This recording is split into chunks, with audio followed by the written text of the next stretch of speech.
guys, so you have now finished your plate, your printing plate. So you have put your symbol on the printing plate, and then I added some cardboard pieces around the edges just to give it a little more variety in my piece, okay? Now remember, this is not our artwork. The product that we're gonna make is gonna be our artwork, okay? So what I'm gonna do is, most of the time we use ink, some printmaking ink, but today, since most of you all are at home, you all are gonna use whatever supplies you have at home. So if you have food coloring, that is awesome. If you have makeup, like some old foundation or some old, like eyeshadow, lipstick, if you have old nail polish, or even paint. Paint will work, all those things will work perfectly fine, okay? So, or even if you want to go outside and make paint, if you can find some berries and mash them up and stuff, that'll work too. So, what we're going to do is you can use a paintbrush, Q-tip, paper towel. I like using paper towels, and actually I have a tissue here that I'm going to use after the fact too. And what we're going to do is you're just going to lightly brush or dab the paint or whatever pigmented material, whatever material you decide to use, you're just going to put a light layer on it, okay? Just a light layer.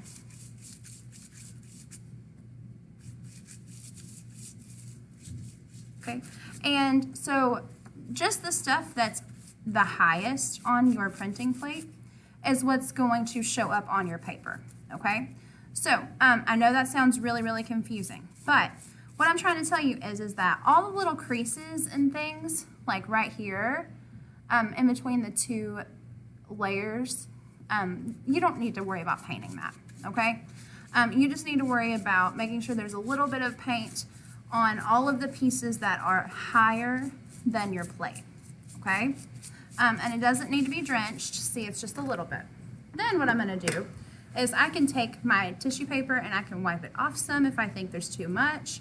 I'm just gonna wipe it off just a little bit because I like the effect it gives it, okay? Then you're gonna take your paper. Make sure that your hands don't have any paint or ink on it. You're gonna take a piece of paper, and actually, I like to pick my plate up, put my paper down on the table or the desk. I will flip my printing plate over so that the ink or the paint is facing the table. Then I'm gonna line my plate up with my paper, okay? Then I press down hard and I rub it back and forth, okay? Now, this is kind of really cool. It's kind of like magic. So when I pull it off, okay, so it's okay if it messes up. So this means that I need more ink or more paint. So I'm just gonna try again. See, I'm so glad that I messed up with you guys here. So that way you all will know that it's okay if it doesn't work the first time, right? That's the best thing about art is that we just keep experimenting. And that's what artists do. We're actually kind of like scientists. We experiment and we create things, but it takes time and it takes practice, and it takes lots and lots of failure to get some really awesome pieces of art. And I'll tell you, so I don't know if you all know this or not, but I'm actually, I have lots of artworks in galleries and museums and things, and every single artwork that a gallery has asked me to put, like galleries call you and ask you to place your artwork there. And every artwork that has ever been put in a museum or a gallery of mine is one that was an accident. It wasn't one that I had planned out. It wasn't one that I even really had expected for it to turn out that way. All of the pieces that are in galleries are ones that I accidentally made, okay? Which is, I think, is really cool. So we're gonna press down really, really hard, okay? I'm standing over top of it and pressing down hard. Man, I've got paint all over my hands. Okay, I'm gonna press down hard, okay? Now let's see if it worked. Awesome, so it kind of worked this time, right? So it's really, really cool. So what we can do now is you can go back with a marker and you can go in, you can let it dry first and add some little lines and things. around your symbol. That way it kind of stands out a little more, right? So that's kind of what we do.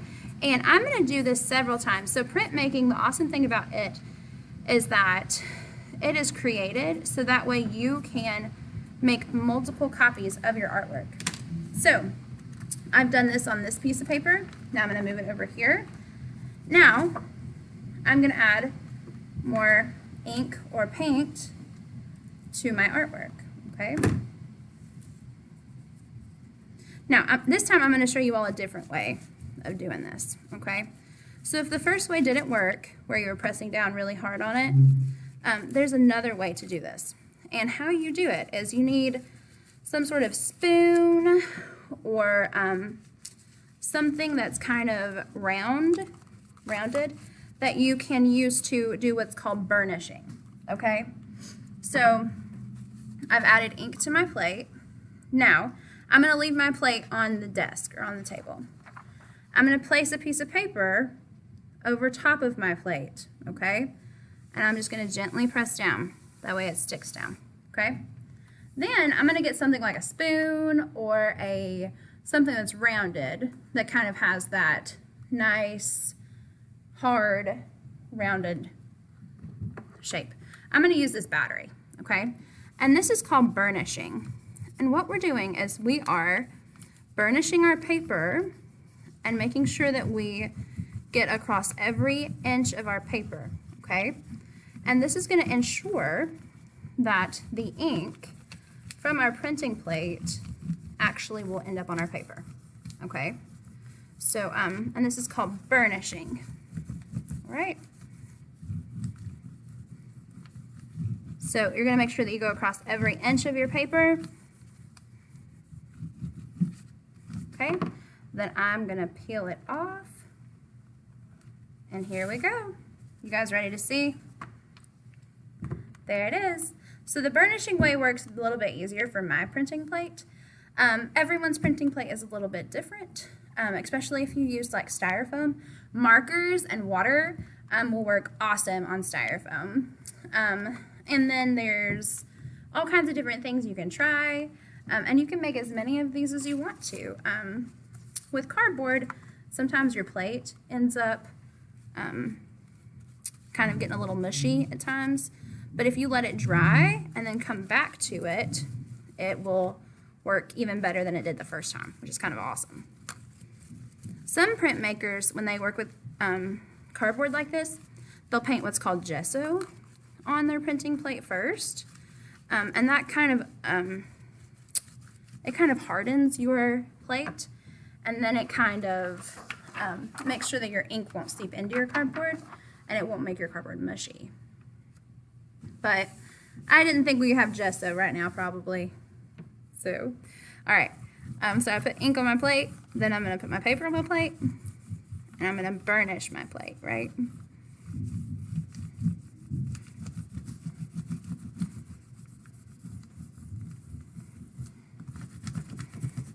And see, the cool thing is about this is that each one of these, they are really, really similar, but they're all different too, which I love. I love when art is different. I don't really like when art is all the same. So when I can make a piece of art myself, and when I can make multiples of them that are all different, it really makes me enjoy what I'm making a little bit more. So there you go. So that is how you do printmaking during COVID. So I really hope you guys enjoyed this, and I can't wait to see what materials you use to create this, okay? So happy making, and remember, send me pictures of what you make. Bye, guys.